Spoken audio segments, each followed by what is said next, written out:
Olá, meu povo! Olá, apaixonado por TV! Olá, você que gosta do conteúdo que eu trago aqui no canal do YouTube TV Saudades. Muito obrigado.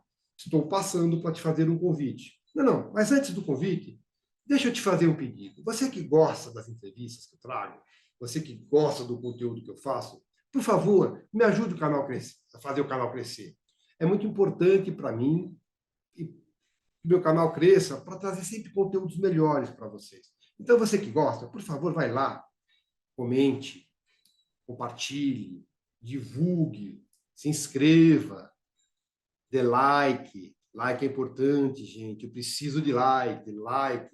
Ative o sininho, pirim, pirim, pirim, pirim, que assim que novo conteúdo entrar, o pirim, pirim, pirim vai te avisar que tem novo conteúdo. Então, muito obrigado. O convite é o seguinte: você que gosta do meu trabalho, você que gosta do TV Saudades, me acompanhe nas outras plataformas que eu tenho. No site www.tvsaudades.com.br, no Instagram, @TV Saudades Oficial, no TikTok, @TV Saudades Oficial, e no Facebook, TV Saudades. Cada um deles faz um trabalho diferente, sempre lembrando a memória da televisão brasileira. Agora eu te convido para assistir a nossa próxima entrevista.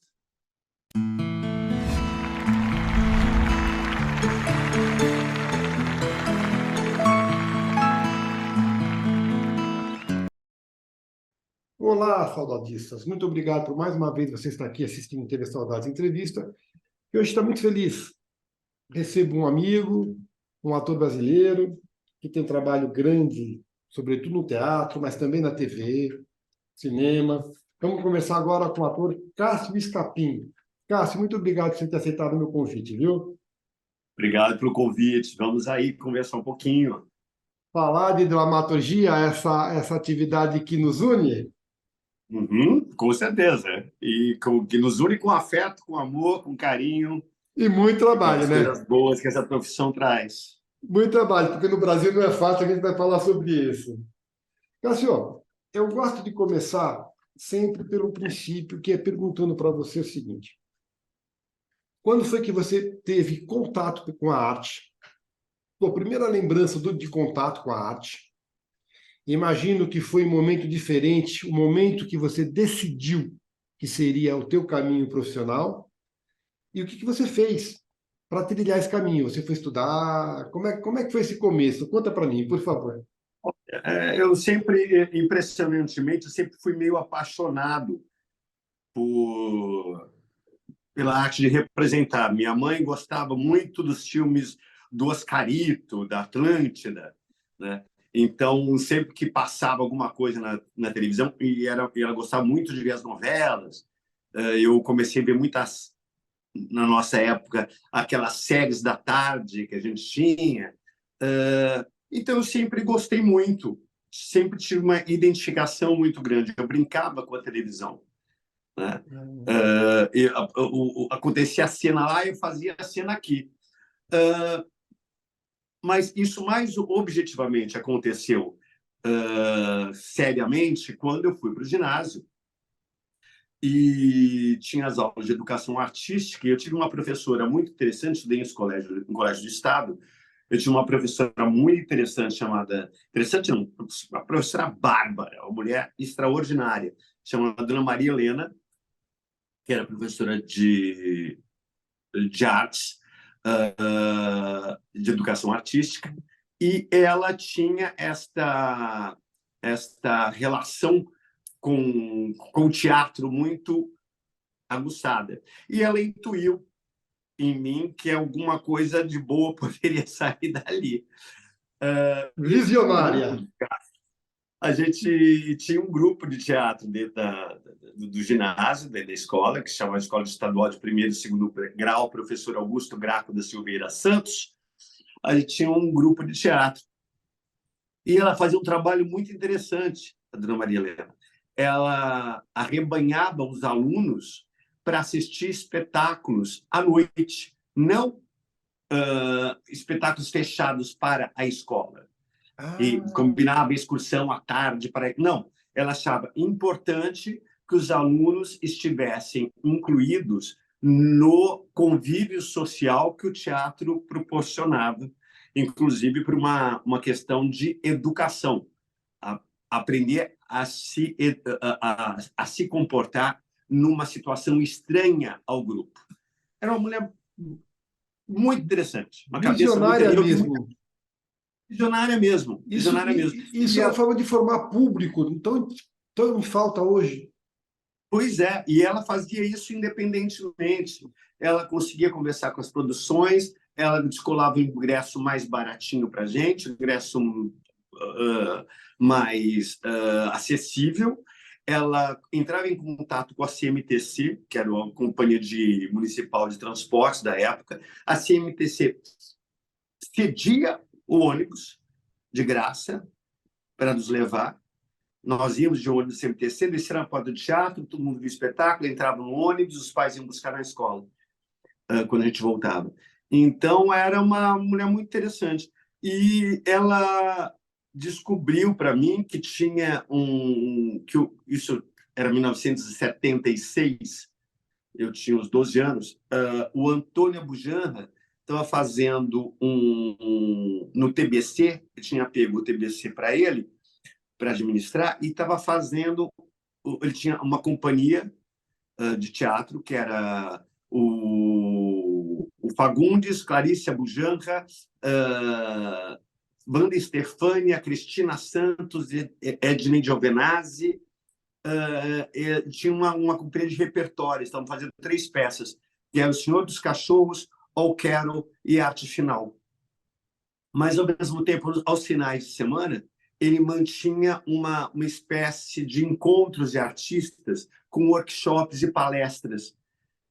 E ela descobriu isso. E ela falou, vá ver essas palestras, vá ver esses workshops. E eu tive aula com gente muito interessante, de graça. Eu chegava no teatro, eu e uma amiga, 2 adolescentes que saíam da periferia, do subúrbio, ali da Vila Gustavo, e iam para o Teatro TBC e passávamos a tarde, sábado e domingo, trancados, das 2 às 6 da tarde no teatro, e depois a gente ficava para ver as peças.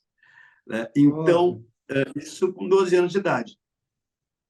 Então, me apaixonei. Depois eu fui para o Célia Helena, fiz o Célia Helena. Do Célia Helena, fui para a Escola de Arte Dramática, entrei na EAD, na USP. Portanto, eu não tenho universidade, eu optei por ter um curso técnico, que foi o curso de ator. Com 1 ano de escola, eu conheci uma companhia italiana que foi dar um workshop na Escola de Arte Dramática na USP. Fiquei em contato com eles, porque eu fiz esse workshop. Eles deram esse workshop, me saí muito bem no workshop, foram para a Itália, voltaram com a proposta de fazer um espetáculo para a comemoração dos 100 anos do Carlo Collodi, no Sesc Pompeia, para fazer o Pinóquio do Collodi. E me convidaram para fazer o Pinóquio. Aí era um espetáculo que não tinha fala, eram 2 minutos e meio de fala, e o resto era dança e teatro e imagem, que eles foram os precursores de teatro e imagem no Brasil. Terminou a temporada, falaram, a gente quer fazer esse espetáculo na Itália, vem com a gente? Eu falei, putz, faz 1 ano que eu estou na escola, preciso trancar a matrícula. E eu falei, eu sou duro, eu trabalho de garçom para me manter. Você era garçom? Né? Eu era garçom. Era garçom. Trabalhei no... Para pagar os estudos, você... Para pagar os estudos, não, porque eu tive a sorte de entrar na USP, né? Na EAD, que é um curso gratuito, até hoje. Mas para se sustentar, trabalhava de garçom. Mas para eu me sustentar, comer, me transporte, eu precisava de um trabalho. E era garçom. Aí acabei indo para a Itália. Eles falaram, não, deixa com a gente dá passagem, a hospedagem e um pequeno salário. E você considera essa a tua estreia profissional? Não, a minha estreia profissional ainda foi antes, foi no Célia Helena. Eu fiz estreia profissional, como diz, eu trabalhei com o Jô Soares. E o Jô falava assim, o primeiro centavo que você ganhou com teatro conta como sua estreia profissional. Tá.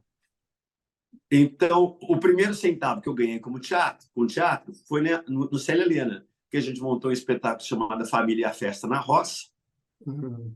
dentro do Teatro Célia Helena, que ficava na Rua Liberdade, que ficava na Liberdade, não lembro o nome da rua agora. Sim, esse teatro até há pouco tempo, ele foi desmontado. E ali a gente fez ganhei meu primeiro pagamento com o meu talento artístico. Isso foi em que ano? Diria o frasão do Mambembe, do Dr. Azevedo. Que a gente usava, na verdade, como um jeito de pagar a escola. Mas isso foi em que Então, ano, Cássio? 78, 79. Então, significa que você tem 45 anos de profissão, mais ou menos, Mais ou profissional. menos. Deixa, Estou com deixa, 60, vou fazer de- 60 esse ano. deixa eu te perguntar uma coisa. Você falou vários nomes aí, Fagundes, Abujamra, Clarice, Javenazzi. Cristina Santos, me lembra quem é, por favor. Quem? Cristina. Cristina Santos, é irmã da Lucélia Santos, Ah, sei quem é, sei quem é, sei quem é. Ah, ela que fazia. também era atriz. Não, eu lembro dela. Agora eu lembrei. Você falou, eu lembrei. Agora, deixa eu te perguntar uma coisa, Cássio. Você falou aí que a televisão, somente eu sou 2 anos mais velho que você, tá? É, a televisão na nossa época foi quando a televisão explodiu. Você falou que você gostava de ver novela. Você tinha já na televisão, antes mesmo de frequentar teatro na escola, você tinha, não sei se é ídolos, mas você tinha artistas que você admirava, que você se espelhava? Na televisão? Na Sim, arte, na sim. arte, é. Sim, sim. Eu adorava, sempre adorei Marília Pêra. Tá. Né? Eu não sei, é muito engraçado. Essas coisas são muito engraçadas, porque as pessoas com quem eu tinha afinidade, de uma maneira ou outra, foram as que se encontraram na minha vida, na carreira. É isso que eu queria saber. De repente, como é para o jovem ator que está ingressando na carreira, de repente se vê colega de quem admirava. Como é que foi para você? É, é uma maravilha, porque quando eu fui trabalhar com a Marília, o telefone de casa tocou um dia. Eu atendi o telefone e falei, pois não, não, eu queria falar com o Cássio. Falei, quem é? Marília Pêra. Eu falei, vai tomar no teu cu. E desliguei. Trote, é trote. Né?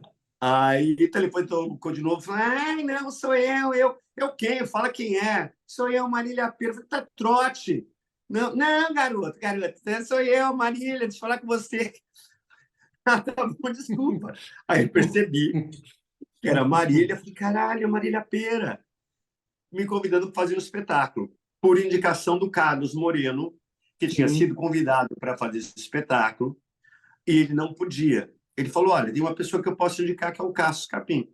Aí ele me indicou para Marília me ligou, eu fui correndo, saí desabalado da carreira, e ela largava tudo que tinha para fazer, e fui trabalhar com a Marília. E a gente fez um espetáculo chamado Palmas para o Seu Diretor. Foi a primeira pessoa. Antes teve, claro, sim, a Célia Helena, que eu fui ter aula, que já era uma grande atriz de televisão. Por via de consequência, O próprio Fagundes, eu encontrava o Fagundes em carne e osso. O Fagundes sempre foi um homem de teatro, e ainda mais, quando era mais jovem, era ainda mais um cara eu lembro. desencanado da coisa da televisão, né?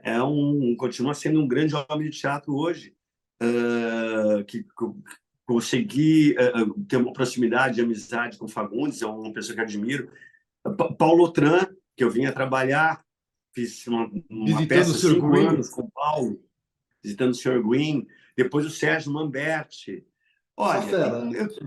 eu tenho uma pleiade aí, o Jô Soares, tem uma pleiade aí de atores que permearam a minha infância, o Tarcísio Meira, permearam a minha infância e minha juventude, que eu pude encontrar depois. A Cleide Ácules, que acabei ficando amigo. Não pude trabalhar, não deu certo, não deu tempo. A Miriam Muniz, Só que fera, só fera. virou minha amiga, mas não deu tempo de trabalhar. Enfim, muita gente Agora, boa. agora, Cássio, a gente fez um cálculo rápido aqui. 45 anos. Hoje, 45 anos depois, você está do lado inverso. Certamente você encontrou, na tua trajetória, atores que se emocionavam, jovens atores que se emocionavam em estar trabalhando com Cássio Escapim. É, você percebeu isso em algum momento? Aconteceu? E como é que é estar do Aconteceu. lado de cá? Aconteceu, eu recentemente, aconteceu algumas vezes, É, mas recentemente, eu só citar uma pessoa que eu admiro muito, uma mulher que eu admiro muito, que é a Rebeca Jamir, que é uma grande atriz, é uma grande cantora, e um dia ela falou, ai, eu fiquei emocionada quando eu te vi, a gente estava fazendo Bem Amado comigo agora, ela precisou sair para fazer um outro trabalho, fiquei emocionada quando a gente se encontrou, é um prazer. E, como eu não sou uma pessoa de televisão, eu sou mais uma pessoa de teatro do que um homem de televisão. uh, Essa relação sempre foi muito mais relativizada da minha parte. entendi. Nunca tinha essa coisa, né? Para mim, assim, alguém vai se encantar por estar trabalhando comigo, mas foi um susto para mim, na verdade. Foi uma percepção da responsabilidade. Agora, é verdade que tua praia é o teatro, mas o Nino foi um divisor de carreira, foi um divisor de águas, não foi? Foi, A foi, gente, foi, chega- sem dúvida. a gente chega lá. Agora, me diz uma coisa. Cássio Luiz de Souza Escapim. Ah, Por quê Cássio Escapim? Qual foi o critério para escolher o Cássio Escapim como nome artístico? então, a Célia Helena queria que eu me chamasse, meu nome artístico fosse Cássio Luiz, Hum. porque era muito comum Célia Helena, era muito Ah, comum dois Ter- nomes Tereza próprios. Raquel. Teresa Raquel, era muito comum dois nomes próprios.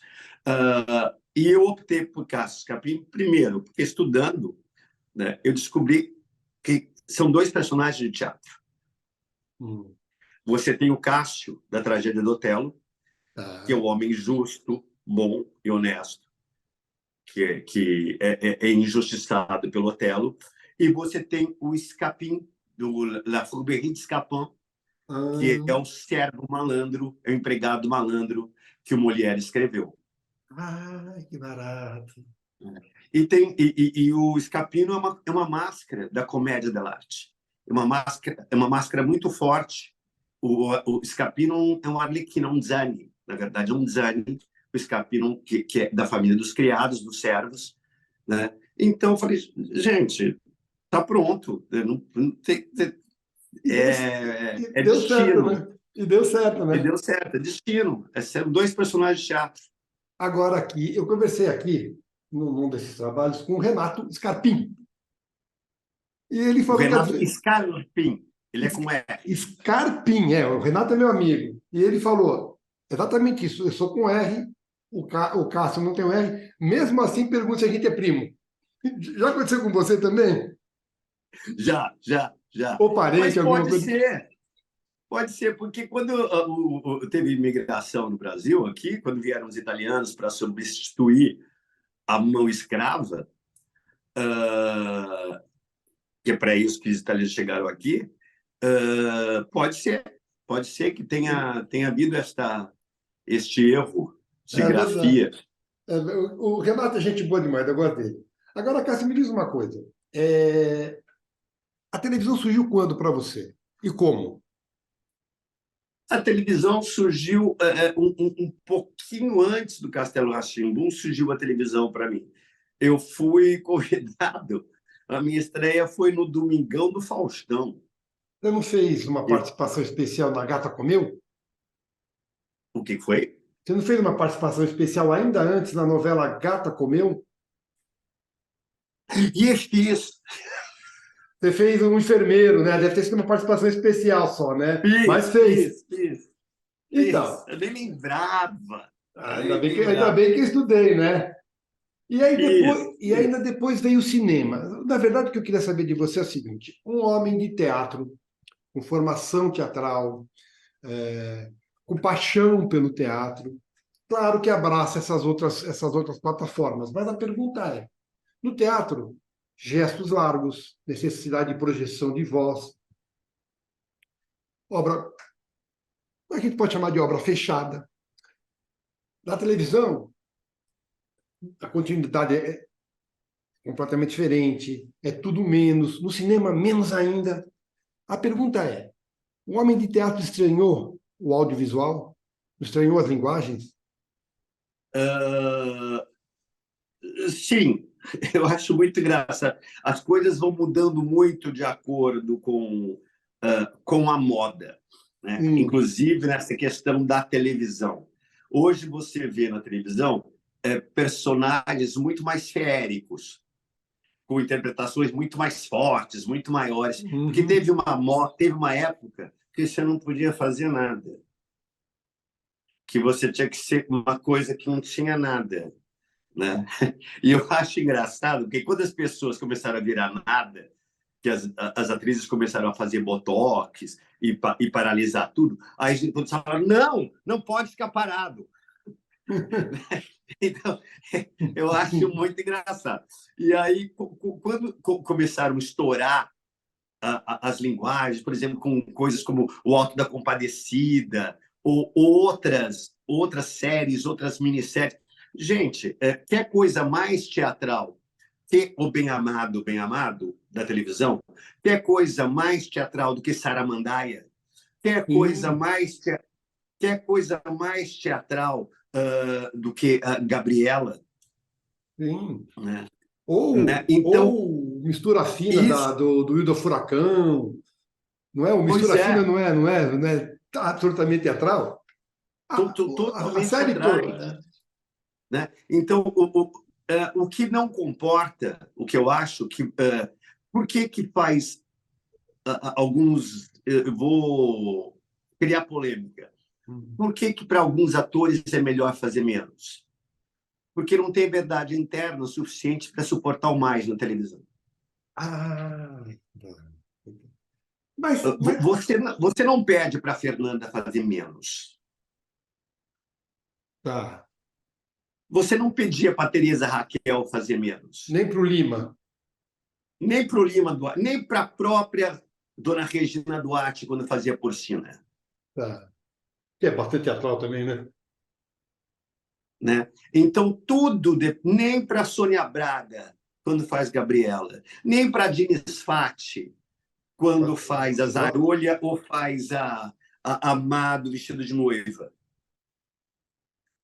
Né? Tudo depende do suporte interno que você tem.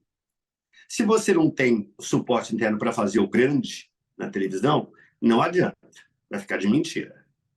Tá. Né? Tá. Então, é melhor fazer o menos, que não erra. Perfeito, perfeito. Agora diz uma coisa. Você é de uma época em que havia certo.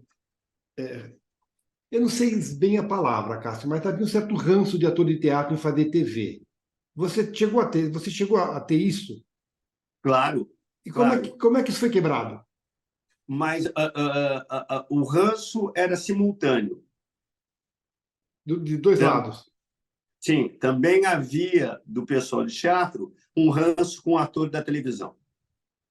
Ah. Não, sim, sim, é isso que eu pergunto. O pessoal de teatro com televisão, mas a televisão também tinha ranço com ator de teatro?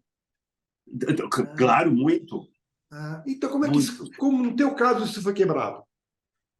De Olha, lado a lado. no meu caso, isso foi quebrado. Primeiro, a gente, minha primeira grande experiência de televisão foi com Castelo rá tim Ah, grande né? experiência, né?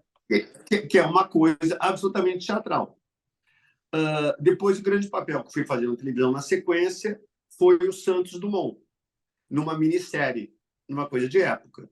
Então, eu fui sempre servindo aquilo que era adequado para mim. que eles achavam que era adequado para mim. Depois você faz uma novela com o Miguel, depois fiz uma série que nunca foi para o ar, que se chama As Aventuras do Capitão Sardinha e Mano de Pimenta, de um diretor. Por exemplo, como é que eu fui parar na minissérie Um Só Coração? Porque a autora era Maria Adelaide Amaral, e Maria Adelaide Amaral é uma autora de teatro. O diretor geral da série era o Mário Manga, mas o diretor, segundo o diretor, era Ulisses Cruz, que é um diretor de teatro, que me arrastou para lá. Então, sabia lidar com essas linguagens. Né? Então, depois fui fazer novela com o Miguel. Depois fui fazer série com a Denise Fraga. Então, aí foi se criando um caminho. Né? Eu fui comendo pelas beiradas, por assim dizer, foi se comendo pelas. E hoje tenho um acesso à televisão. Depois fui para a Record, fazer novela, enfim. E o cinema veio depois ainda, né?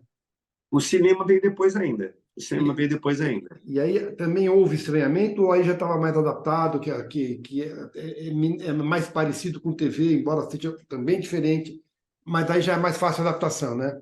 É mais fácil a adaptação. A primeira também porque eu acho que a grande dificuldade para atores de teatro com a televisão é que a televisão é obra aberta.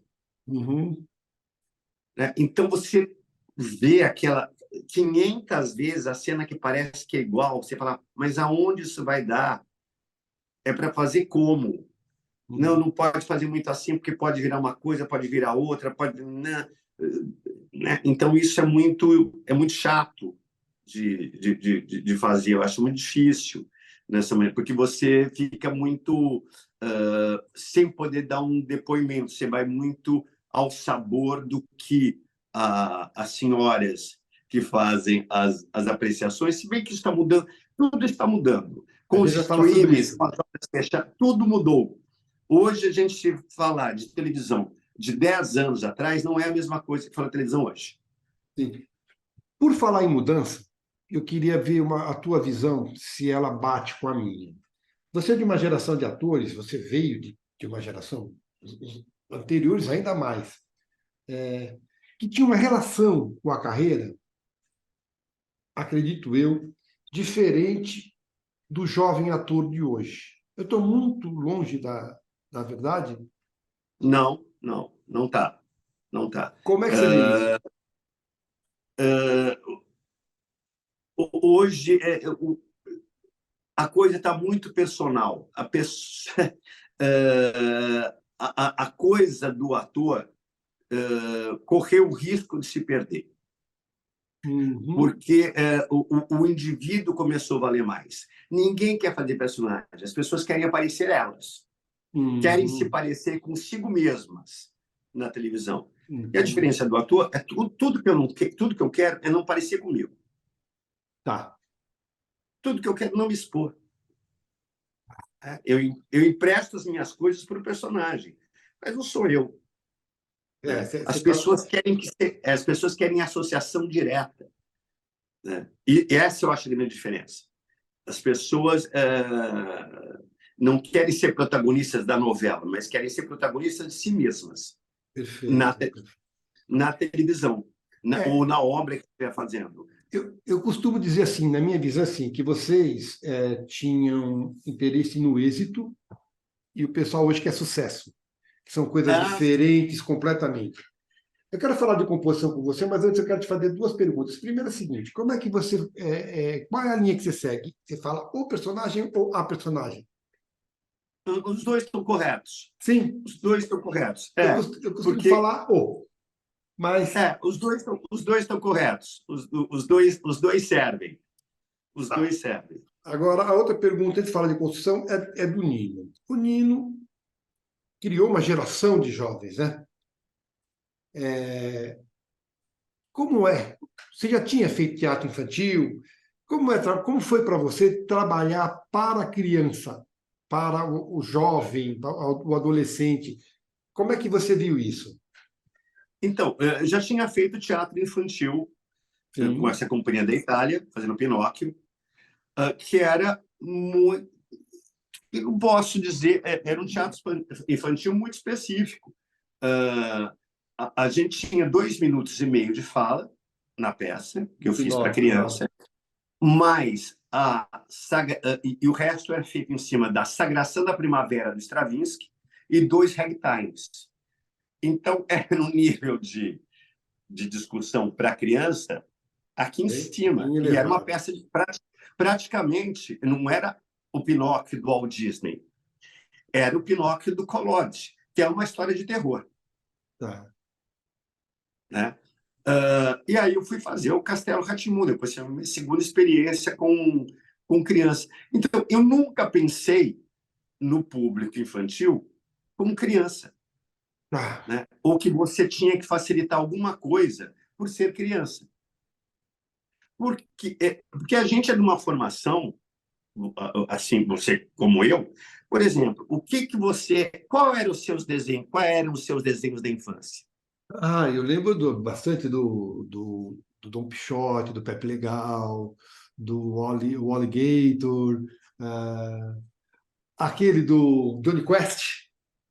Johnny Quest, que era uma história de aventura. Era um cientista, ele era filho de um cientista, eles faziam aventuras pelo mundo em lugares exóticos. Isso era um programa de criança. Já tinha aquela coisa com o cachorrinho, os Flintstones, os Jetsons. Você tinha os Flintstones. E os Flintstones tratava do quê? Do cidadão classe média americana com problemas de relacionamento. Oi? É verdade, é verdade. Isso era o assunto das crianças. É verdade, é verdade. Você tinha os Jetsons, que falava que era do a mesma coisa. Era o cidadão classe média trabalhador do futuro. A única diferença é que um era do passado, o outro era do futuro, né? O outro era do futuro. Você tinha a feiticeira. Ginny Gênio. Que a feiticeira era o quê? Era uma crítica ao marcatismo. Era caça-bruxa caças bruxas dos Estados Unidos. É verdade. O Sidney Sheldon, para combater a feiticeira, faz uma minissérie chamada Ginny é um Gênio, ufanista dos americanos que chegaram na Lua. Então, o nível de discussão das crianças, de entendimento da sociedade, era completamente outro. E ela tudo no inconsciente, né? E ela tudo no inconsciente, né? Tudo no inconsciente, tudo na subliminar. Tudo subliminar, é verdade. Tudo subliminar. Então, a gente se diverte. A gente tinha o Manda-Chuva. Era um bando de malandros. Copycat, Era um bando de pickpockets. Bora ser Jack Ritchie!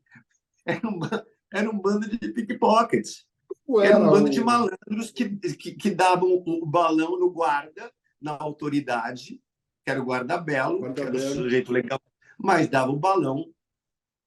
Né? Tinha o urso. O Catatá.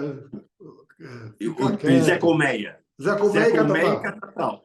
Que o cara vivia na floresta e queria roubar a cesta de piquenique. Sim. Que era uma luta imediata pela sobrevivência. É verdade, é verdade. Né? Então, você tinha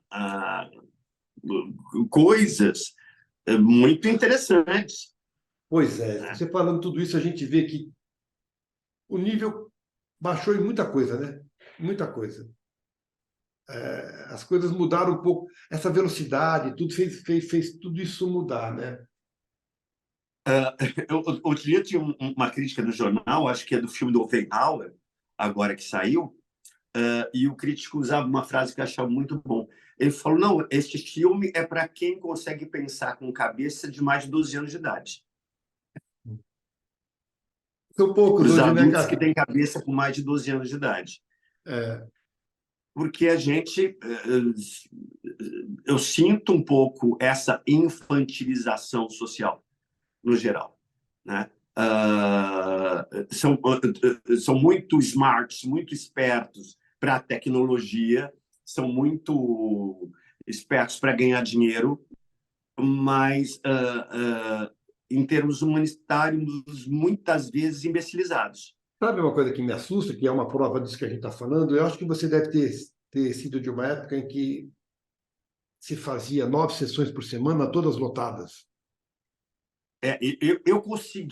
Eu tive a honra de fazer teatro de terça a domingo, 2 no sábado e 2 no domingo. Então, 9 sessões, né? 9 sessões. Aí Lotava foi tudo. caindo, aí foi caindo.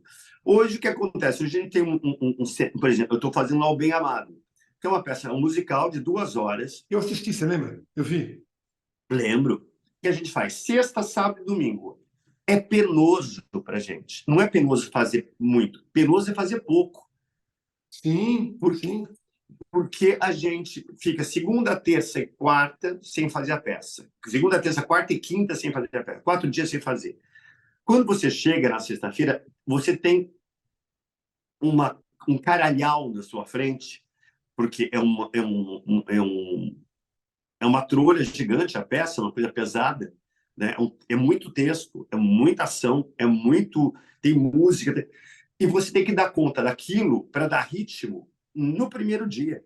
Então, e eu Né? vi, eu vi quando tava em cartaz no Sesc, que normalmente já tem o seu próprio público. Agora você está no FAP, né? Isso, está no fato. É difícil levar público, né? É difícil levar público, É difícil. O Bem Amado, graças a Deus, está indo muito bem. graças a Deus. A gente está indo muito bem de público. A Casa Lota tem lotado sempre. Depois da pandemia, parece que deu uma melhorada, né? Com certeza, com certeza. Graças a Isso Deus. eu acho que as pessoas deram uma enfarada da questão tecnológica. Hum. Elas não aguentam mais ver a coisa pela telinha ou pela televisão. Elas estão precisando. Tanto que o cinema não conseguiu reagir, Ah, tá. Mas porque é o também está formato muito que é. caro, mas está muito caro também, né? Também está muito caro. Também Se está muito você, caro. se Mas você, se você analisar que o filme, tudo bem que o filme é muito caro fazer, mas para você assistir um filme, é o mesmo preço de uma peça de teatro, que está numa sala só e é ao vivo.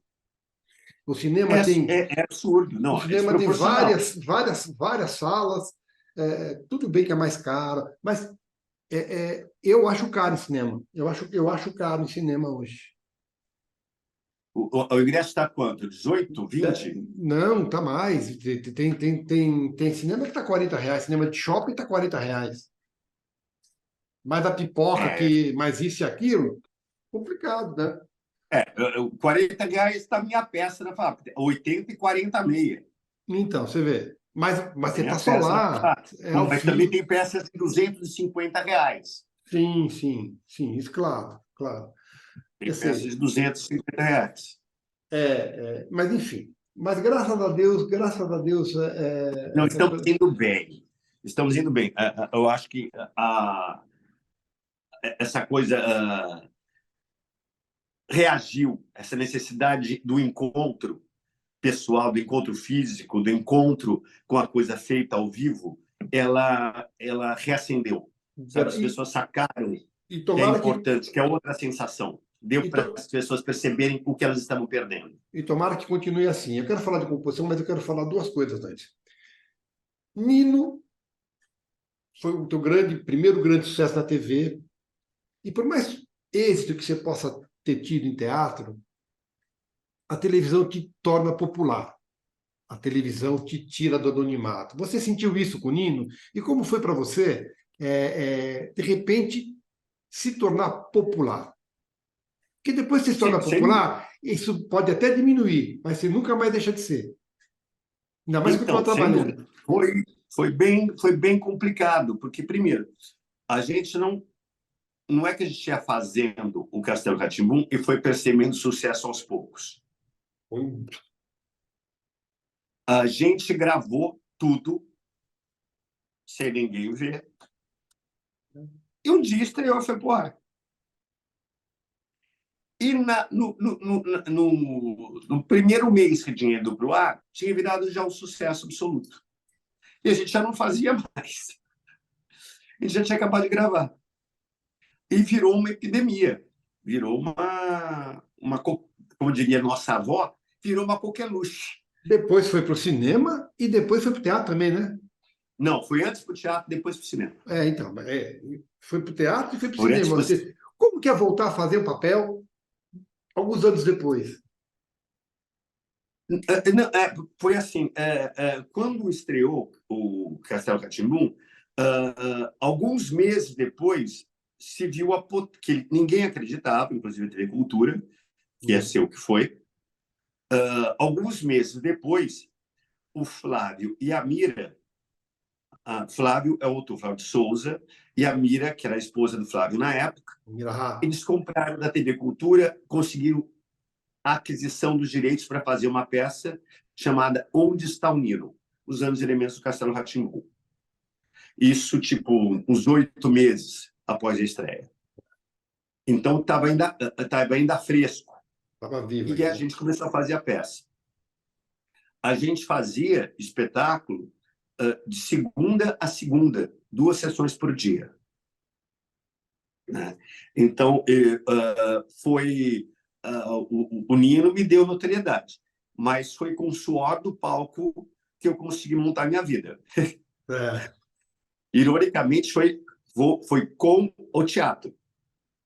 Foi é, com o é. teatro. Eu sempre consegui ganhar a vida com o teatro. Eu sou uma raridade. Sim, Eu entendo que eu sou uma exceção. sim, Né? sim, sim. Uh, Hoje, e, principalmente. hoje, principalmente, isso é uma tristeza dizer. Sim.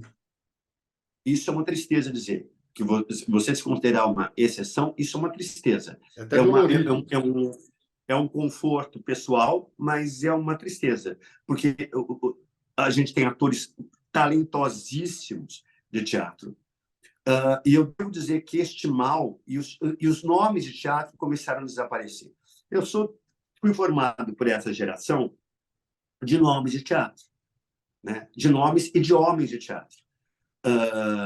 Paulo, Raul Cortez, Valmor Chagas, Cacilda, Mamberti, Mamberti, que eram primeiros, eram homens de teatro. Sérgio Eles Brito. ganharam Sérgio Brito, Dona Fernanda, Dona Natália. Essa gente era gente de teatro. Né? São pessoas de teatro. Não é? São pessoas de teatro. Com a chegada dos anos, lá pelos anos 80, mais ou menos, anos 80, anos 90, chegou a moda dos encenadores, aonde inventaram os grandes nomes dos grandes encenadores, né? Aonde se passou a se desprezar o nome do ator para falar do encenador. Né? Isso acarretou um prejuízo para o trabalho do ator e para a sobrevivência do ator muito grande. Né? Antes, você estampava a cara do ator no cartaz. Quando chegou os anos 80, 90, era um conceito. Os cartazes tinham um conceito. Foi um período conceitual. Um cu. Né? Você estabelece um conceito para vender o seu espetáculo, não o artista que está fazendo. Né? Então, o prejuízo começou aí. O que acarretou desvalorização da gente na televisão. Entendi. Olha. Né? Que acarretou. O que tem invertido hoje, de situação, que é uma coisa mais esdrúxula ainda, que quem dita o teu valor na televisão hoje é o algoritmo do Instagram e dos influenciadores. Então, qualquer influenciador, ele entra estrelando uma novela de televisão, porque a televisão hoje precisa. O que era o contrário, o prestígio que a televisão poderia dar para o ator e arrebanhar público para o ator, virou o contrário. Mas essa A necessidade que está. televisão precisa do socorro do algoritmo. Mas isso não é um tiro no pé a longo prazo? Não, eu não sei. Eu Eu não acredito que sei. sim, porque o gênero, a telenovela, está morrendo, né? A telenovela está morrendo, mas hoje você tem dificuldades. Qualquer série que você faça, mesmo nos streamings, eles perguntam, eles olham a tua rede de quantos seguidores você tem. E isso determina valor de contrato, inclusive. Mas, na minha visão, a qualidade fica comprometida absurdamente. Fica comprometida, mas nós estamos em tempos novos e a gente tem que entender que as coisas estão fora do nosso controle. Pois é, pois é. As coisas estão... Hoje existe uma briga sobre a inteligência artificial. Sim, sim. Né? E sobre o uso de imagem. Né? Como é que você... A gente acabou de passar com essa questão com Elis Regina. Como é que você vai ter controle sobre sua imagem? Hoje existe uma greve nos Estados Unidos, né, que se discute a criação de roteiros. Os roteiristas estão brigando porque existe hoje aplicativos que podem escrever um roteiro de você dá o tema, você dá com os personagens, você joga as informações que você necessita e eles te entregam um roteiro. Né? E isso pode ocorrer também com os atores. Você cede a sua imagem para Bananeiras Studios. A Bananeiras Studios vai usar em todos os produtos que ela tiver a sua imagem, que pode ser desde OnlyFans, sexo pornô, até venda de Coca-Cola, até filme de ação, até um drama. Você não é mais dono da sua imagem. Uma coisa que eu acho muito capciosa e que vem por parte da indústria americana, inclusive, que eu acho pernicioso o que a indústria de entretenimento fez com o teatro no Brasil. Eu acho uma coisa muito complicada a se discutir. A discussão lá não é ética, não está em cima da ética, da questão do quão perigoso é essa questão de usar uma imagem à revelia, de saber o que é que você vai estar representando. Sim, Né? sim. A questão é como serei remunerado. Aí já fudeu.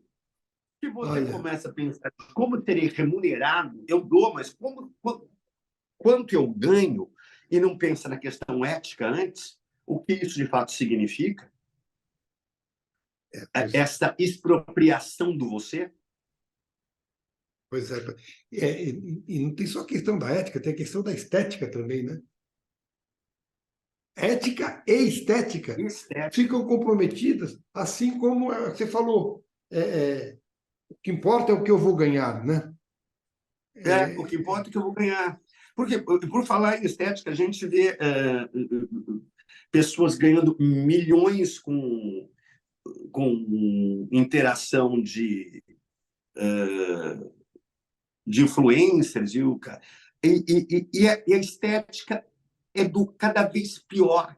Você olha e fala, que horror! Mas aonde chegaremos? Pois é, acho que ainda não Desde chegamos. Ainda não chegamos. Não, outro dia eu vi uma coisa maravilhosa. Que eu falei, gente, como é que isso é só no Brasil? Um programa contando de entrevistou, porque hoje a pleiade de famosos é tal que você não sabe quem é famoso de verdade, quem não é, o que faz da vida, o que se vende calcinha, Tem algumas formas se bate passageiras, boca, né? você não sabe mais.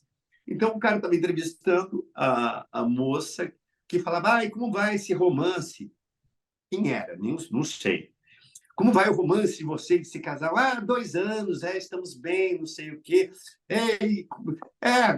Pois é, e nossa relação começou com uma coisa triste, que foi um assalto. Ela falou, você foi assaltada? Foi, ele me assaltou. Aí, ela estava namorando com o assaltante. Meu Deus. E aí ele viu, desbloqueou, consegui. Não, eu mandei o telefone dela, desbloqueei, contou o crime. Na maior tranquilidade. Não, é ilegal. Não é que contou, é uma coisa bacana. Pois é, pois é. E conquistei essa morena linda. Inversão Eu de estava mal de valores. mulher, eu olhei e falei, pô, fui atrás dela, a gente já...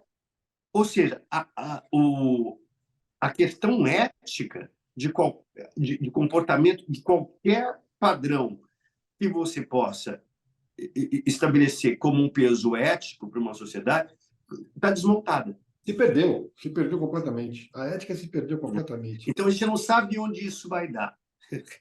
Pois é, pois é. Eu acho que ainda tem muito a piorar, digamos assim. Agora, vamos lá. Falando em composição, mas você está fazendo Odorico Paraguaçu no teatro. Isso. Como é que é, de repente, Paulo Gracindo fez na TV brilhantemente e foi premiado. Marco Nanini fez no cinema brilhantemente e foi premiado. E você está concorrendo a prêmio pelo Odorico Paraguaçu também. Duas coisas.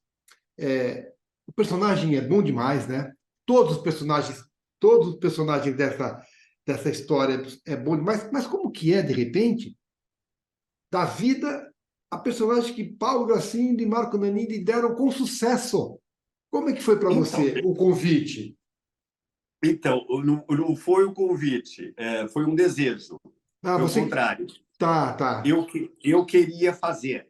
Tá. Primeiro, eu vi o Bem Amado quando era muito criança, né? Então, não lembro muito, né? Não tinha muito claro.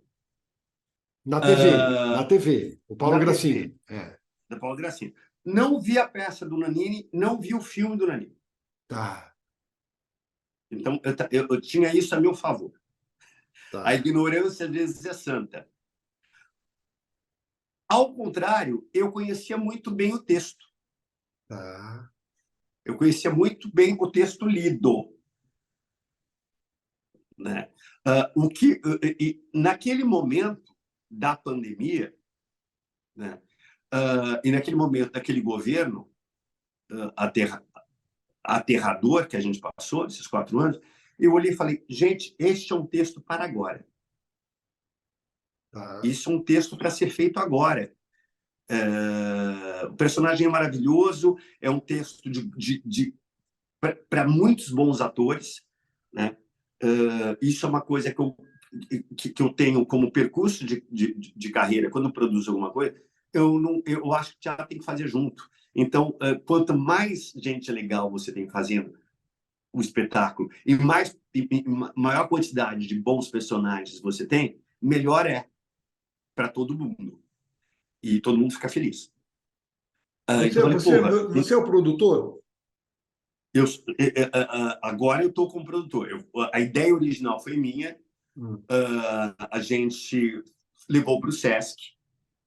A primeira parte, quem produziu foi o Rodrigo Veloni, da Veloni Produções, porque no Sesc funciona. No Sesc, na verdade, não é que ele excepcionalmente ele produz alguns espetáculos. Eu Excepcionalmente. conheço bem como é que funciona o Sesc. Ele compra o bloco.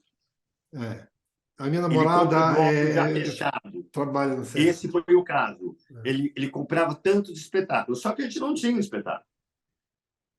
A gente tinha que montar. Tanto que a gente montou em 30 dias. Eles falaram, não, a gente compra X números de espetáculos, foram 25, 22 ou 25. A gente não tinha. A gente só tinha os direitos do texto, não tinha um elenco, e não tinha peça. Aí eu corri para o Rodrigo Veloni, que eu trabalhei com o Veloni há alguns anos. Então, isso surgiu porque eu estava dando uma entrevista na época da pandemia e o Ricardo Grasson, que é o diretor, assistiu a entrevista. E quando terminou a entrevista que eu tinha dito que um personagem que eu queria fazer muito era o Odorico Paraguaçu, do Bem Amado, o Ricardo, 15 minutos depois, me ligou e falou, vamos fazer? Topa? Eu dirijo, você faz? Eu falei, vamos embora. E a gente saiu à luta. Foi para um produtor que não deu certo, aí a gente rolou com o Sesc essa possibilidade, só que a gente não tinha o espetáculo, correu para o Veloni cacifou o espetáculo, Este, por exemplo, é um homem, é muito legal, porque existem muitos homens de teatro. Existem alguns que já passaram pelo palco e encontraram encanto em outro lugar. Uhum. Que, por exemplo, é o Rodrigo Velloni. Ele trabalhou com o Vladimir Capella, foi assistente do Vladimir Capella, foi produtor do Capella e passou a ter sua própria produtora e trabalha com educação, inclusive, com ONGs educacionais. Então, é um cara de teatro, é um cara que sabe da importância. Ele falou, não, é maravilhoso, vamos fazer, eu adianto, depois que a gente receber do SESC, a gente acerta. Foi isso. Aí terminou o SESC, falei, vamos colocar na lei, no PROAC. Colocou no PROAC, aí a gente entrou de sócio.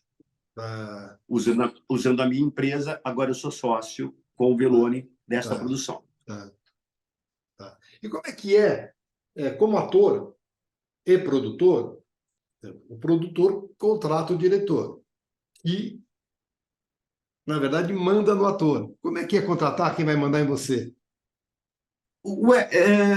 Esta hierarquia, a esfumatura dessa hierarquia no teatro, às vezes não é um traço forte, uma aquarela.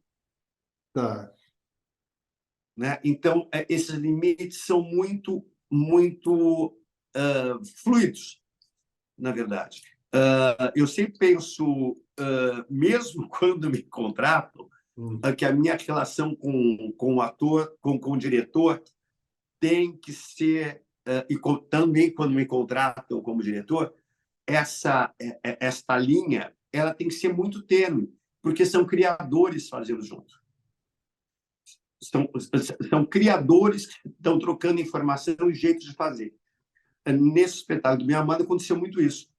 Tá, Né? tá. Entendi. Bom, vamos lá. Eu quero entender um pouco o teu processo de criação. Como é que você constrói, normalmente, né?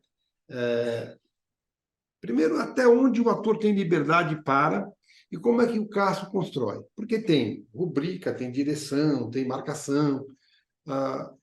O que o ator traz dele para a composição do personagem e o Cássio funciona como, em geral, de dentro para fora ou de fora para dentro, ou cada trabalho é diferente? Cada trabalho é diferente. Para mim, cada trabalho é diferente. Eu nunca sei. Tá. Quando começa um trabalho, eu olho e falo, eu não sei. Hum. Como é que eu vou fazer isso? Então, eu acho que se tiver um método, a única coisa que eu tenho como método é entender o que eu estou falando. Ah, Eu preciso entender do que se trata. Que assunto é esse? Do que eu estou falando? O que a gente vai falar com essa peça? O que é essa peça? O que é esse assunto? Se você não souber do que se trata, né, você não consegue fazer. Né? Então, primeiro, você tem que ter um entendimento. Eu tenho essa via racional. Primeiro, eu tenho que entender. tá, Entendi o que é? Eu entendi o que é a bagaça? Então, tudo pode. tá. Eu dirijo Sim. espetáculo. Tudo parte do ator. Tá. O teatro é a arte do ator. Né? O Paulo dizia uma coisa super interessante. Altran. Outra. Ah, O teatro é a arte do ator. O cinema é a arte do diretor. E a televisão é a arte do marketing. tá. Eu lembro disso. Né? Então, tudo parte do ator. Até quando eu dirijo, eu falo, o que ele me dá? Né? A Bujana falava uma coisa muito interessante também. Se o ator não chega na excelência do que está fazendo, ou não alcança a proposta, a culpa não é do ator. Fui eu que não soube pedir. Fui eu que não soube pedir. O trabalho do diretor é conseguir acessar o ponto criativo do cara. Cada um tem um jeito diferente de trabalhar. Né? Então, por exemplo, desde marca, tudo surge junto, né? O diretor pode chegar com uma proposta, mas o diretor tem que ser fluido também, o suficiente para entender que essa proposta pode ser transformada. Né? Assim como o ator chegando com uma proposta tem que ser fluido o suficiente para escutar o diretor falando, não, aqui não funciona, isso não serve. Então, você está me falando, Cássio, que você prefere, e você é, como diretor, um diretor mais maleável. Porque há diretores mais rígidos, não? Sim, há diretores mais rígidos, mas mesmo os diretores mais rígidos se cedem quando percebe que a proposta do ator é melhor. Tá. E você é Se eu maleável trabalho na junto, se eu não direção. trabalho contra o diretor, se eu não estou trabalhando em oposição, mas Tá. trabalhando no raciocínio, né? E propõe uma outra coisa dentro do raciocínio que ele está o diretor cede, porque ele entende que vai ser um benefício do trabalho. Claro. Porque é um trabalho conjunto, né? Tem que ser. Tem que Sem ser. dúvida. Agora me diz uma coisa. Você está falando aí de trabalhar junto. Quando se percebe, o que fazer quando se percebe que a ideia foi melhor do que, que a palavra? Que a ideia era melhor do que a palavra? Que acontece, não Ah, acontece? isso acontece muito. Esta é a coisa, é a maluquice do teatro. Porque às vezes você tem uma puta ideia, né? Quando põe no papel, Não, quando fica de pé, ou quando levanta, né? quando ele fala, ih, tá Não é isso. chato, tá chato, não é isso. Mas aí, então, mas aí foi o desenvolvimento da ideia que não foi bem, ou a ideia não era tão brilhante? Não, não, não, isso a gente não. Às vezes a ideia é brilhante, Mas, às vezes não foi o jeito correto de executar. tá. A Às vezes, execução pode ter sido falha na execução. às vezes aquela confluência de gente naquele momento não era aquela. Escala equivocada também ajuda, às vezes. Escala equivocada também, um cast equivocado também ajuda. Tá. Agora, como que eu E às tenho. vezes você vê uma bobagem, você faz sem pretensão uma bobagem qualquer, e fala, meu Deus, Tudo mas funciona. por exemplo, o Bem Amado a gente fez em 30 dias. As pessoas entraram numa pilha de fazer. E é uma bela montagem, é uma bela montagem. Eu via, É é uma uma bela bela montagem. montagem. As pessoas entraram numa pilha colaborativa de fazer, todo mundo foi dando melhor. Vocês conseguiram contar a história, aquela história toda em 2 horas. Menos de 2 horas. Terminou, terminou, ninguém sabia o que era a peça. Falei, o que a gente fez? Aí foi bacana. Aí era bacana.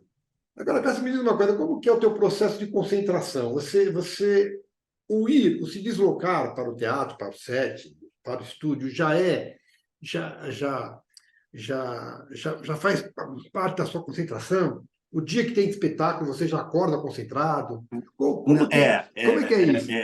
O dia que tem espetáculo é um inferno, porque eu estou do espetáculo a partir do momento que eu acordei. É, Hoje é dia santo, tem teatro. não me ligue. É mais ou menos isso. Então, por exemplo, dia que tem teatro, vai sair para almoçar? É rapidinho, hein? Sai para almoçar e volta correndo, porque tem que ficar em casa. A Luciana Braga me Né? disse a mesma coisa, as mesmas palavras quase. Não, tenho que estar. Estou para isso. Tá. Estou para isso. Né? E para Era des... muito difícil e para quando fazia desconcentrar? televisão. Oi? Não, fala, continua. Quando fazia. Já aconteceu de eu fazer televisão e teatro junto. Eu fazia uma peça chamada Quando o Nietzsche Chorou Tá, e fazia Sítio do Capão Amarelo na Globo, tá. no Rio de Janeiro. E fazia Quando o Nietzsche Chorou no Teatro Imprensa, em São Paulo.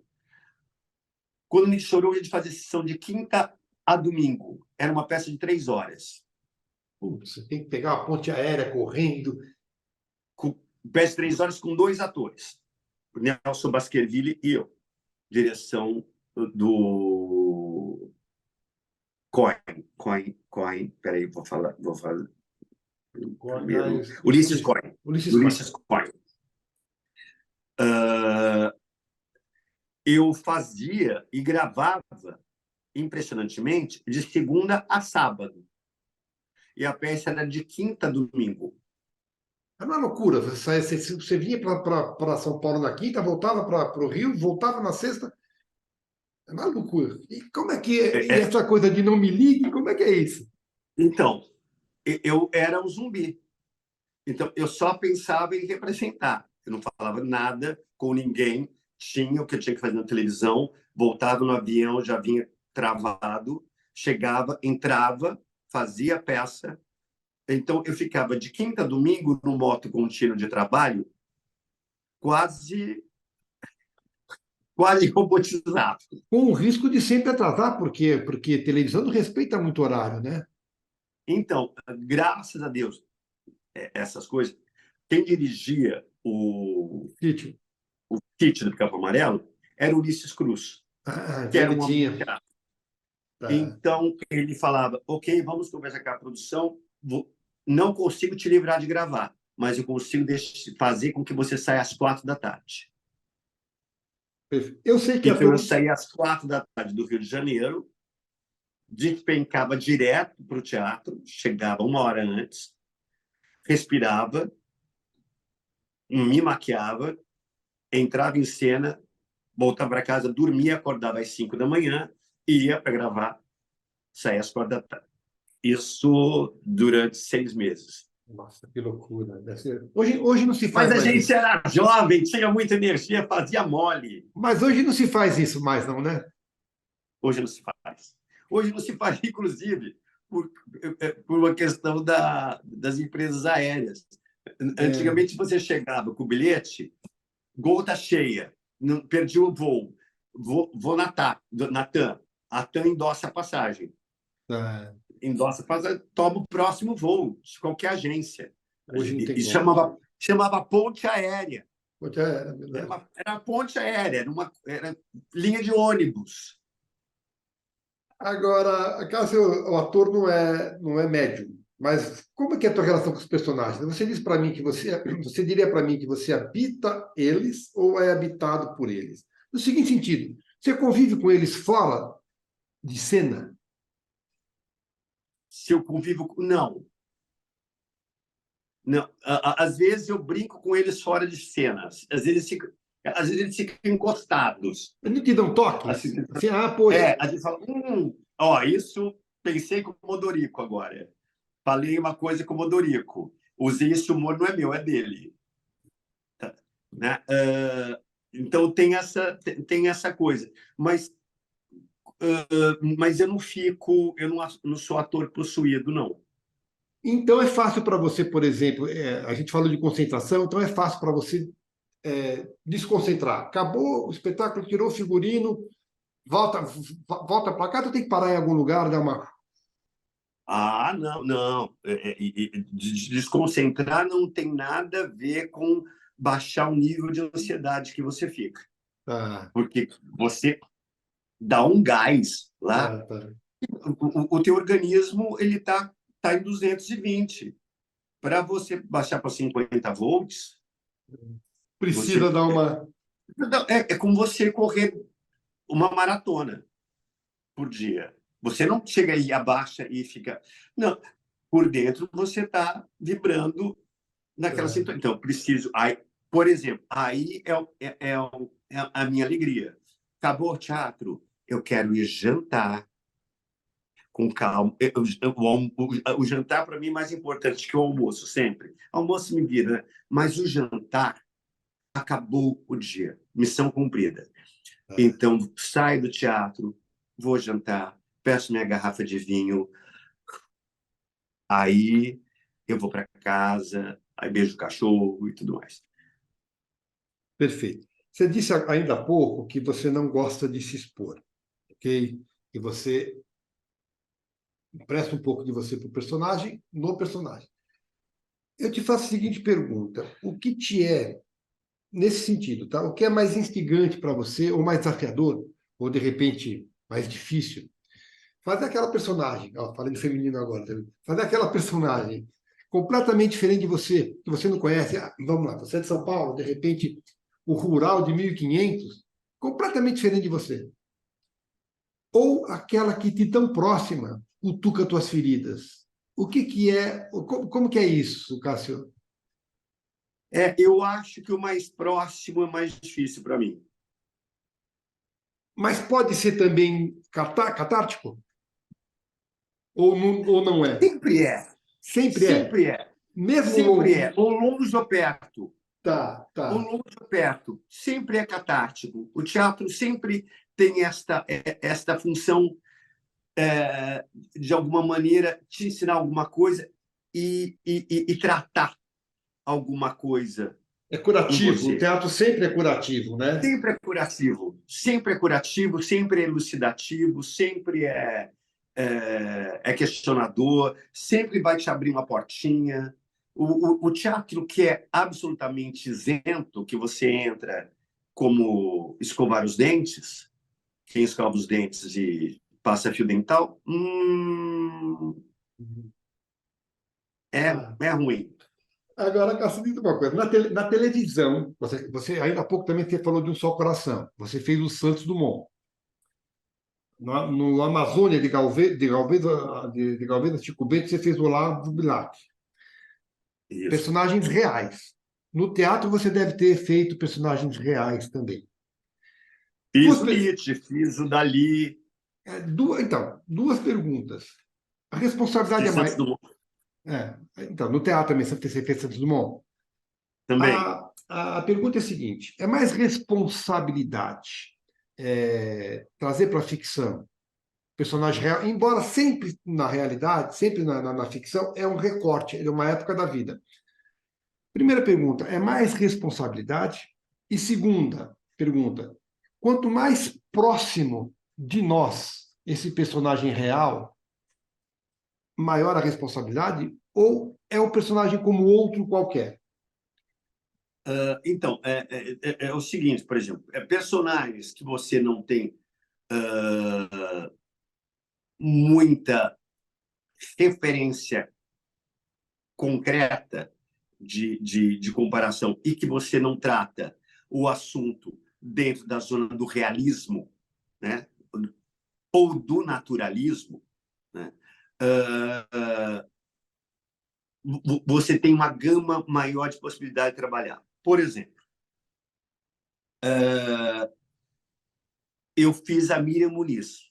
Eu fiz uma peça chamada que eu ganhei o APCA da Paulista de Cri, que eu fazia a Miriam Muniz. Tá. Né? Ela era viva ainda? Não, já estava morta, já tinha morrido, Tá. já era morta. Fiz a Miriam Muniz, mas eu não tinha nenhum aparato, eu não tinha peruca, não tinha vestido, não estava vestido de mulher, Tá. estava de cal. A única coisa que eu tinha era um lenço preto que eu colocava no ombro e um cigarro, Tá. que a Miriam não parava de fumar. O que eu faço? As pessoas, quando o filho dela foi, ela falou, mas eu vi a minha mãe o tempo inteiro. Entendi. Não tinha nada de artifício, né? É o jeito. Eu fiquei estudando a Miriam e eu conheci a Miriam e eu fui acompanhando o raciocínio de como a Miriam brincava com as coisas ou falava sobre as coisas, quando ela era sarcástica, quando não era, o tom de voz que ela usava. E tinha uma coisa que a Miriam falou, nega, e falava para a Balia, que era produtora, nega, eu quero fazer uma peça, eu não faço nada. Eu fico sentada, falo uns poemas, e tá bom, eu vou para casa. Quero fazer uma coisa facinha. O que a gente fez? A gente deu essa peça para a Miriam. Hum. Não tinha nada. Tinha uma cadeira, eu falava com a plateia, contava a história da vida dela, como se ela estivesse contando toda a passagem dela, desde quando ela começou, que virou uma referência para a gente de teatro, a peça para alunos de teatro, porque é desde a época que ela decidiu ser atriz, que ela era enfermeira, de enfermeira ela foi para a Escola de Arte Dramática, da Escola de Arte Dramática ela foi para o Arena, como ela enfrentou a ditadura no Arena, como ela trabalhou no Falso Brilhante com Elis Regina. Teve escola, não teve? Ela teve escola, teve uma Macunaíma, como ela fundou uma Macunaíma, como ela gosta de ensinar, né? Então, era esse o universo, né? As pessoas olhavam e falavam, mas você está muito parecido com ela. Você é a Miriam. Mas eu falei, mas não tem maquiagem, não tem nada, não tem... É só o entendimento. Quem está vendo a Miriam é você. É a mágica do teatro, isso é mágica do mágica do teatro. teatro. Agora, Como fazendo o Dali, por exemplo. Fazia o Dali, aí era o que eu entendi? Eu peguei o que eu entendi do Dali e fiz uma alegoria sobre Salvador Dali, que era no Histeria, que era o encontro do Dali com Freud. E fiz uma alegoria do Dali. É como eu entendi o pensamento daquele homem. A mesma coisa no Nietzsche. Quando fui fazer o Santos Dumont na televisão, tinha uma caracterização e devia ser muito próximo das imagens. Aí eu fui estudar uma coisa para poder fundamentar o pensamento, fazer essa personalidade, um livro que me auxiliou, que não tinha nada a ver com teatro, e não tinha nada a ver com a vida do Santos Dumont, objetivamente, mas é um livro da Schwartz chamado O Código do Bom Tom, que era um livro de procedimento de sociedade, aonde no período em que o Santos Dumont foi educado e onde direcionava mais ou menos que tipo de educação teve o Santos Dumont. Ele era um homem muito enquadrado dentro do mundo, dentro dos parâmetros sociais. Ele era um dandy. Né? Então, isso me deu um caminho de possivelmente qual seria o comportamento social dele. Conhecendo um dos parentes, eu olhei e sempre tem os relatos que o Santos Dumont era muito nervoso, ele era muito inquieto, um nervosismo muito contido. E eu conheci um dos sobrinhos netos dele, que eu identifiquei isso no sobrinho. Falei, olha, isso pode servir. Dá para mim aqui. Deixa eu olhar esse cara. Aí eu guardei para mim. Aí você vai misturando coisas. Então tem vários modos. Aí você vê a Meryl Streep fazendo a rainha, a Dama de Ferro, a Margaret Thatcher, que você começa o filme e fala, nossa, que coisa caricata. Nossa, como ela está fazendo uma... E aí, 3 minutos depois do filme, você esquece que é uma caricatura. Você esquece que é a Meryl Streep. E você vê, você compra a brincadeira. É verdade, é verdade, é verdade. Você falou que você fez a Miriam Muniz. Eu lembro do Edwin Luiz fazendo Tango, Bolero e Tchá-Tchá-Tchá. Muito comum, muito mais comum, a gente ver atores interpretando mulheres. E é comum a gente ver mulheres interpretando mulheres que se passam por homem. A gente não vê, ou muito pouco, mulher fazendo homem. Você acha que isso é resquício lá do teatro grego, que só o homem fazia? Ou a que você atribui isso? Se você pega, por exemplo, uma atriz como a Beth Coelho, que fez mais homem do que mulher. Né? Você pega a Beth Coelho e você vê a Beth fazendo mais homens do que mulher. Mas você vê, você está dando um exemplo. Vou te dar. Eu vi a Maiara Magra da Lileia fazendo Dois Perdidos numa Noite Suja. Você conhece a Dalileia Ayala? Sim, conheço. Bom, e a Maiara fazendo Dois Perdidos numa Noite Suja com a direção do Flávio Galvão. Mas a gente tem que ficar buscando, Cássio. Homem, a gente vai ver sempre. Homem, é muito comum. Por que você acha isso? O Flávio me falou uma coisa. O Flávio me falou que ele acha que é por causa da vaidade da mulher natural. Você assista um filme que chama A Bela do Palco. Tá.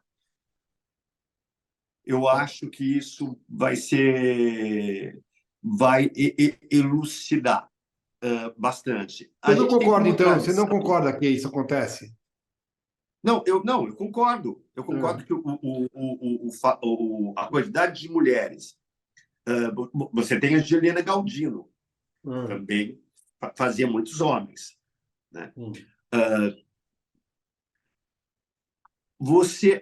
Se você pegar como um percurso histórico de que as mulheres foram proibidas de pisar no palco durante muito tempo, né? Você tem isso. Se você pegar como referência de que no Japão, no teatro Kabuki,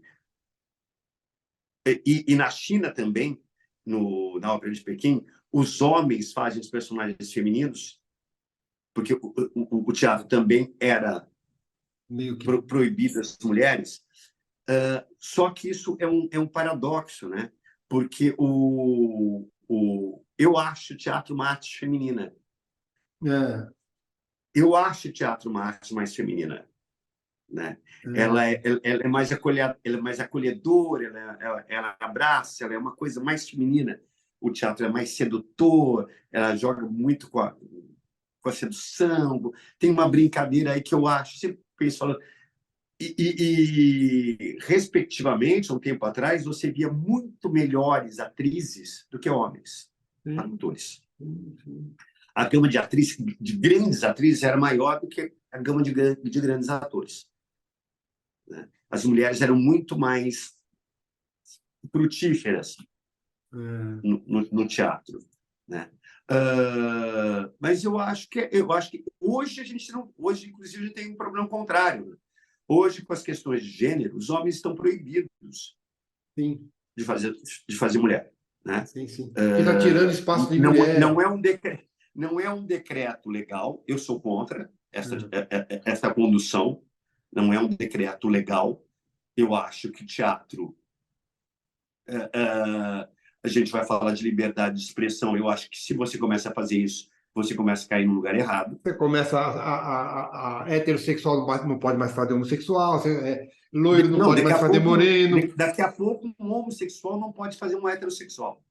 Ou Se a isso, gente, né? se a gente começar nessa linha, né, nesse pensamento é muito perigoso, É, né? A gente é, entende todo que tem uma necessidade inteira do mercado de é, abranger, que todo mundo é possa verdade. sobreviver da profissão, né? Mas eu também gostaria de ver uma, uma mulher trans, né, fazendo a Julieta, Sim, sem me preocupar se ela é trans ou não, sim. porque eu quero ver o personagem. Você tocou num ponto, se você tocou num ponto, eu acho que enquanto houver essa preocupação, a gente não resolve o problema. Né? Continuamos com os mesmos problemas que tanto se discute. Eu não tinha pensado a respeito disso. É verdade. Teríamos um caminho longo aí pela frente, mas eu adoraria ver uma mulher trans fazendo uma mãe de família, mãe normal. É. Assim, Um homem trans. um homem trans fazendo um pai, Olha, é verdade, é verdade. fazendo um homem trans fazendo o Romeu, né? Por que não? Por que eu não, no teatro isso não teria que vir na frente? Sim, sim, mas você tem toda a razão, tem toda a razão. No teatro isso não Evidentemente, tem que vir na frente. Porque eu não posso fazer um homem trans? claro, Posso fazer um homem trans, claro, claro, né? Ou posso fazer uma mulher. Por que não posso fazer uma mulher? Porque claro. no teatro tudo pode. No Que teatro é, que é é... o único lugar onde tudo podia. Então, apesar de tudo poder ser feito, a pergunta que eu te faço é: o Cássio Escapim, homem, ele tem alguma restrição para o ator? Alguma coisa que você não se permitiria fazer? Eu digo cena, eu digo personagem, eu digo algum trabalho que você não se permite fazer, ou não se permite, ou que se permitiu, não se permite mais. Estou falando, claro, caso de trabalho sério, né? Olha, eu acho que eu não tenho restrições. Desde que eu acredite no projeto, desde que o projeto seja bacana, eu não tenho restrição sexual, não tenho restrição moral, eu não tenho. Desde que o conteúdo seja interessante, o assunto a ser discutido seja interessante, eu não tenho nenhum bloqueio com coisa alguma. Perfeito, perfeito. Acaba o trabalho. Eu não estou falando o dia de trabalho. Final das gravações, final das filmagens, última sessão. Qual é a sensação? Luto, alívio, vazio? Então, é uma coisa louca, né? Uma das coisas que o teatro te ensina é morrer. Uhum. A relação que a gente tem com a morte é muito próxima, né? Como a gente cria, faz nascer, a gente vê muitas mortes, né? A gente morre muitas coisas com a gente. E o fim é uma morte.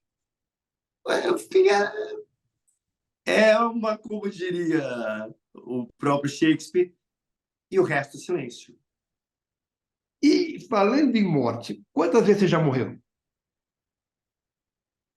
No, de personagem no É, teatro, é, é. eu comecei com Suicida, não, que foi o Mortis Stiff, foi a primeira morte que eu tive, Morria todo dia. que era o Despertar da Primavera, era um garoto que se suicidava, Morria toda a sessão. morria toda a sessão, Então, só quantas dava um sessões? tiro na cabeça toda a sessão, A né? temporada inteira foram 200 mortes, vai. Por 200 mortes. É. Eu morri algumas vezes no teatro, já estive morto, fiz Memórias Póstumas de Brás Cubas, que é um morto que ressuscita, né? Morri aqui no Dorico Paraguaçu. Bom, tudo bem, já está no fim da temporada.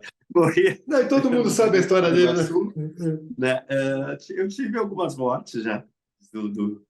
É gravar ou fazer a morte do personagem faz O pensar na Santos finitude? Dumont se suicida, Sim. Então, fazer a morte do personagem faz pensar na própria finitude? mas com certeza, E você tem medo da morte? nem um pouco. Fala um pouco sobre isso, sobre o pensar na morte, fazendo a morte. E, peraí, voltou. Eu não tenho nem um pouco medo da morte. Inclusive, eu pretendo morrer em perfeito estado de saúde. Eu Hum, tenho medo da degeneração física. tá, Degeneração física, degeneração mental, isso eu não suportaria, perfeito. né?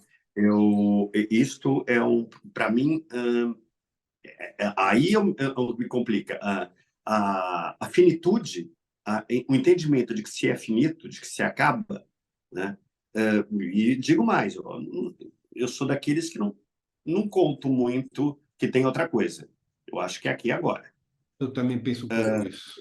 Eu tenho Não dúvida, fico pensando, claro, tenho dúvidas, mas acredito mais, né, nisso que você falou. né? Eu acredito que, gente, façamos o que podemos agora, porque não há céu nem inferno, né? Hum, A questão de, assim, acabei de fazer, precisa ver, chama Camus e o Teólogo, que está no Teatro Aliança Francesa, era uma peça que eu ia fazer, que eu acabei colaborando na dramaturgia, escrevi junto com Cássio Junqueira, que é uma adaptação do romance sobre o encontro do Camus com o teólogo Muma, que se discute isso, né? A questão de que o Camus ele pede para se batizar. Ele chega à conclusão que ele era existencialista, era ateu, mas por via das dúvidas, vamos garantir. Ele vai, na verdade, em busca do entendimento de que haja algo possível, de que se, por causa da Simone Weil, que foi uma filósofa existencialista que teve um surto religioso, místico, e entende a vida e a pós-morte e a cristandade de um outro jeito. Claro que faz pensar, né? A morte não tem jeito, mas se você imagina e tem consciência para você que a morte é a única coisa de fato que você tem, é a única coisa concreta, a única certeza de tudo que você tem na vida é que você vai morrer. O que pega É batata, nego. A única coisa que pega é quando e como, né? É do rico ao pobre, do lindo ao feio, tudo, né? Todos somos finitos, Sim. né? Esta finitude. O teatro é muito bom para isso, né? Você termina uma peça, você não vai mais vestir aquela roupa, não vai mais encontrar aquele personagem, não vai mais usar aquela voz, não vai mais fazer daquele jeito, não vai ter mais aquele olhar que te olhava. É uma existência inteira que se encerra, né? É um mundo que se encerra, né? Eu meio faço essa parábola para o mundo, né? Quando você morre, acabou. Isso aqui se encerra. Agora, caso você já morreu na ficção, já matou? Se eu já matei, deixa eu ver. Não, não matei. Quer matar? Eu não matei, não matei. O Dorico manda matar, mas eu mesmo não matei. Eu ainda não matei. Tá, Não matei. eu ia te perguntar se é melhor morrer ou matar na ficção, mas tudo Não, eu bem. ainda não matei. Mandei matar, mas não matei. Provoquei a morte, mas eu não matei. Deixa eu te perguntar. Se, os personagens todos que você fez, eles ficam nas mesmas estantes? Em que sentido? De importância, se você tivesse no teu emocional uma prateleira com várias estantes. Tem personagens que você fica com mais carinho, tem personagens que eles te trouxeram mais experiência, que te trouxeram mais vivência, uh, tem personagens que te trouxeram mais brincadeira, mais um jeito leve de olhar a vida, né?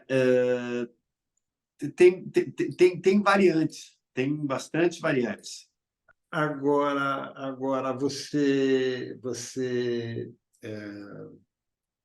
traz souvenir? Olha, já trouxe mais.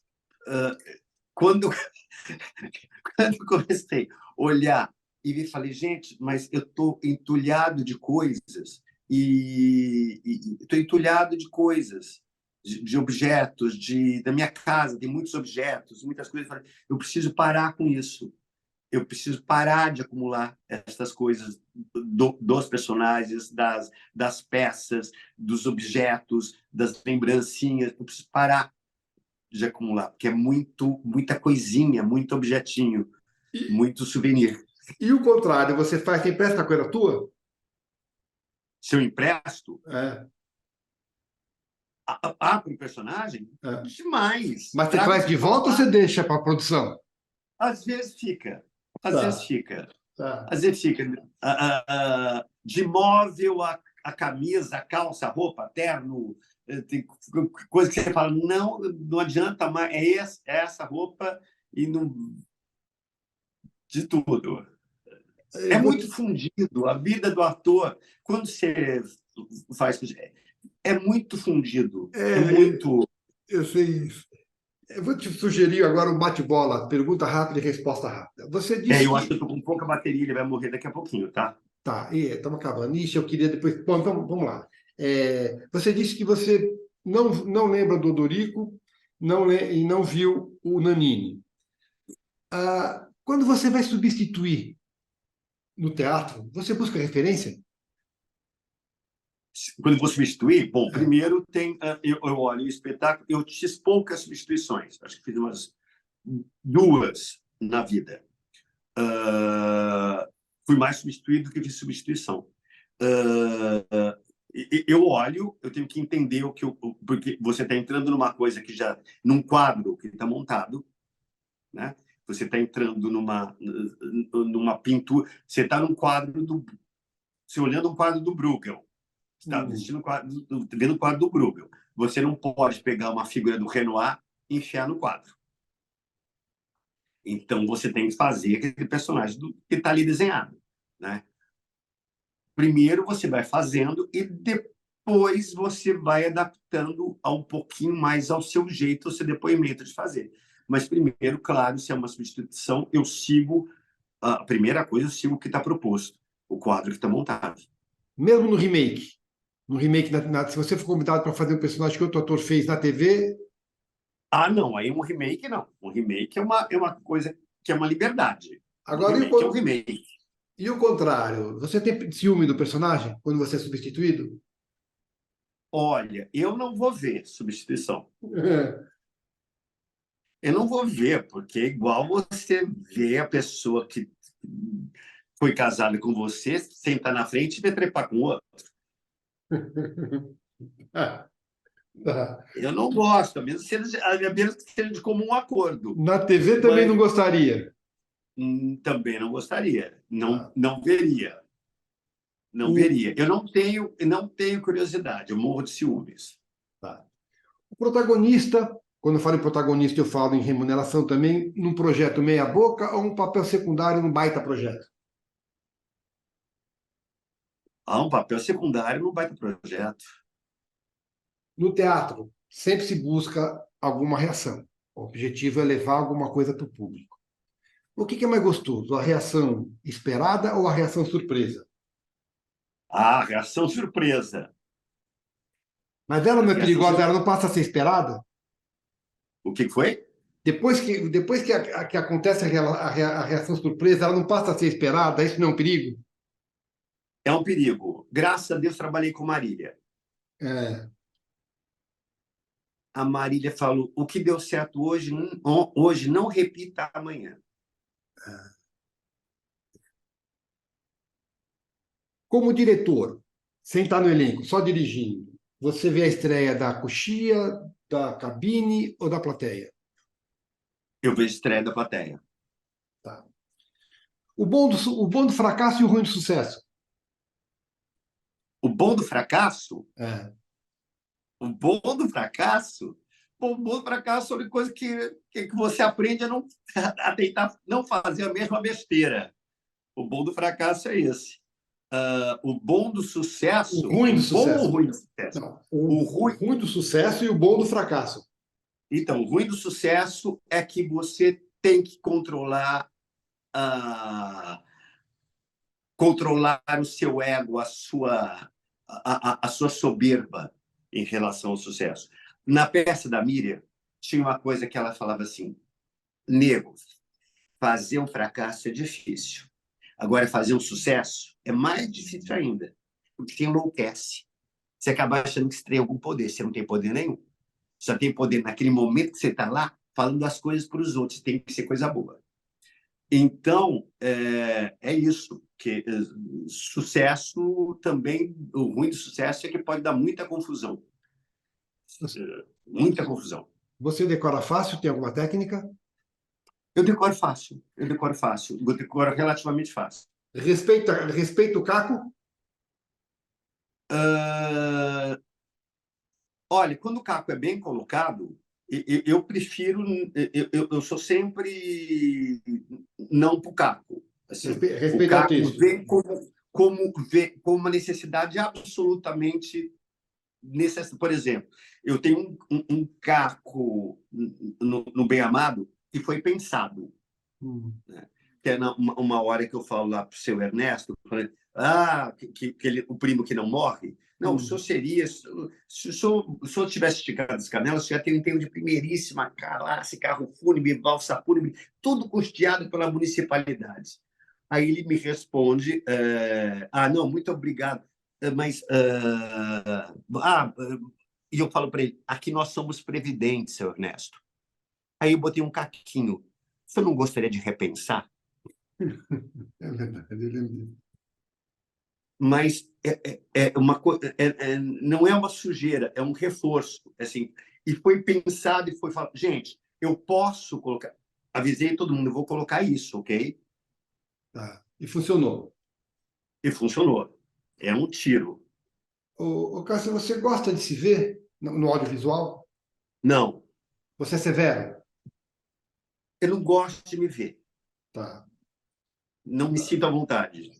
No audiovisual, a gente sabe a importância da edição. Mas qual é o sentimento quando você faz uma cena linda, ela é retalhada ou excluída? Ainda que se respeite a Mas edição. é tristíssimo, é tristíssimo. É um horror. Quando você faz uma coisa que você sabe que você deu o melhor ali daquela ceninha que você está fazendo e você faz com carinho e você sabe, principalmente quando você sabe que fala, porra, ficou bonitinha, ficou redonda, acertei. E você não está em cena, ou você está falando uma coisa e a reação está no outro, ou você prepara uma reação e a reação não está contigo. É muito chato, é muito decepcionante. Por isso eu também não gosto mais de me ver, não, prefiro não ver mais. Já deu autógrafo em outro nome? Já, Tem. Pedro Cardoso. É muito comum, né? É muito comum, né? Me falaram, ô, Agostinho, ô, puta, Agostinho, adoro você lá na Grande Família, não sei o quê, mas dá um autógrafo. Pedro Cardoso. A pessoa está feliz até hoje. São mais três de bate-bola e eu faço as duas perguntas finais. Por que que o vilão é tão sedutor? Porque você pode brincar mais. Você tem Porque os. todo mundo tem essa veia de poder fazer o mal impunemente. No teatro, na televisão, você faz o mal sem consequência, Você já fez né? algum vilão na TV? Na TV Qual? fiz numa novela, no O Rico e Lázaro. Tá, deixa eu Eu ver. era o Beroso, o sumo sacerdote envenenava poções, era ótimo. Tá. Por que que a comédia, em geral, é vista como gênero menor? Porque ela é mal compreendida. E as pessoas confundem muito comédia com fazer rir, com humor barato. Tá. Ah, E porque é popular e o popular normalmente incomoda, né? depende. Você tem comédias. Você não. Usando o Bem Amado, é uma comédia e não é popular, mas ela é muito bem escrita. Ela é um popular de altíssimo nível. Aliás, é fantástica, né? Bom, A dramaturgia de Dias Gomes é assim. sempre muito boa, né? Ele é ótimo. A última de bate-bola. O que é pior para você como público? Um bom texto feito por atores não tão bons ou um mau texto feito por atores brilhantes? Depende. Se o mau texto feito por atores bons resulta num grande espetáculo, aí você passa a ver uma ótica da realização de como esses atores são potentes de transformar uma coisa ruim numa coisa boa, né? Mas se você tem um texto com atores médios e é um bom texto, mesmo que não seja excelente o que eles estão fazendo, o que você escuta e o que está sendo dito pode ser muito, muito legal, muito valoroso. Legal. As duas últimas perguntas para a gente acabar, já te agradecendo, espero que você tenha gostado, agradecendo a tua Gostei. disponibilidade, agradecendo o teu tempo, agradecendo o teu carinho. 40 e quantos anos a gente falou? 45 anos de carreira. Sim. Eu não gosto de olhar muito para trás, não. Eu gosto de Sim, mas pensar digamos assim, muito. o que eu quero te perguntar são aproximadamente, em teatro, TV, cinema, papapá, 2 centenas de personagens, ou quase isso. O que esses personagens todos, somados, acrescentaram à sua vida? Você seria uma pessoa diferente se tivesse tido, por acaso, alguma outra trajetória? Claro, sem dúvida. Me Sem fala. dúvida. Sem dúvida. Fazer teatro te ajuda a compreender melhor a grande mazela que é ser o ser humano. Esta grande encrenca que é a existência da humanidade sobre a face da Terra, né? E como a gente ainda tem para cá. Eu acho que todo mundo tinha, voltando lá para as primeiras lições de teatro, a Selena dizia uma coisa muito bonitinha. A Selena não queria formar atores. A Selena falou: minha escola de teatro, que era para adolescentes, era uma escola para adolescentes, eu não estou interessado no mercado. Não estou interessado no mercado. Não quero fazer ninguém para se formar ator para o mercado. Eu gostaria de fazer, de contribuir para ter boas pessoas no mundo. E ela falava que o teatro é bom porque você calça o sapato do outro. E você passa a ver a vida com um olhar que não é teu.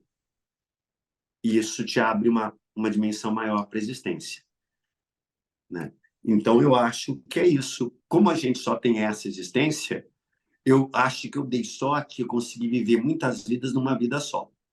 Eu acho que eu escolhi a profissão certinha, já que eu acho que não vai ter nada depois.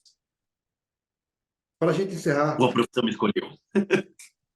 para a gente encerrar, lembrando daquele pedido que eu te fiz, sei que você não gosta de se ver, sei que você não gosta de se expor, mas eu vou te pedir para olhar um pouco para dentro e me responder com generosidade. Quem é Cássio Escapim? Não tenho a menor ideia, não está terminado. É Não tenho a isso? menor ideia. Não está terminado. Cássio, Menor ideia. te agradeço imensamente. Muito obrigado pela disponibilidade, muito obrigado pelo carinho. Eu faço uma entrevista meio padrão, só que ela nunca é igual, porque cada um é único.